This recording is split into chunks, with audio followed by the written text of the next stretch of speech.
So I'll be giving a sub-Q injection today. Some things before we start. The needle gauges are 23, 25, and 26, and the needle lengths are 3/8, 1/2, and 5/8.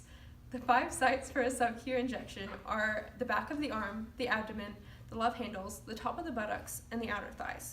Before gathering my medication, I would verify the doctor's orders, which for this patient were 5,000 units of heparin. What we had on hand was 10,000 units of heparin per milliliter, so the correct dosage would be 0.5 milliliters. The antidote for heparin is protamine sulfate. After verifying my doctor's orders, I would wash my hands and gather my supplies. I would also check the patient's sheet for allergies. After I wash my hands and go over the 6 rights for the patient's drug administration, which are right drug, right documentation, right dose, right patient, right time, and right route. After doing all these things, I would go into the drug storage facility or the Pyxis. When I'm drawing up my medication and pulling it from the Pyxis, I'll have on gloves. And also, while I'm drawing up my medication, I'm going to check it 3 times against the MAR. Once when it's coming out of storage, once when I'm drawing it up, and again at the bedside. Once it comes out, I'm going to check it for the expiration date. And then I'll open a fresh alcohol swab and clean the top. While that's drying, I'll get my syringe ready and fill it with 0.5 milliliters of air.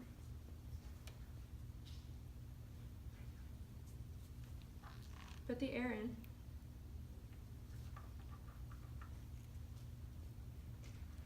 And draw up my heparin.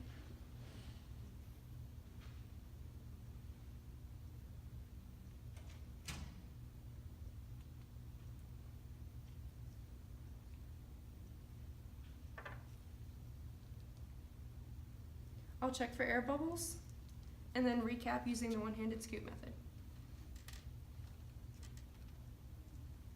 And change out my needle.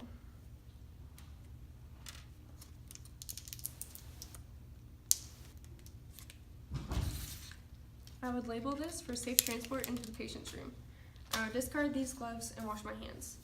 When going into the patient's room, I would rewash my hands, reapply new gloves, and introduce myself. I would provide privacy for the patient. But also, while I was going in, I would check the pertinent labs, which for administering heparin would be blood platelet levels. When I go in, I would ask for 2 identifiers for the patient, and I would ask him verbally if he had any allergies to heparin. I would explain to him that this was going to be a subcutaneous injection, and again relay the 5 sites. He chose the abdomen, so I would clean it with a fresh alcohol swab, let it air dry, and the entry angles for a sub-Q injection are 45 to 90 degrees. I'd pinch 1 inch of adipose tissue and go in a dart-like motion. Inject the medication slowly and do not massage, and place the sharps directly into the sharps container.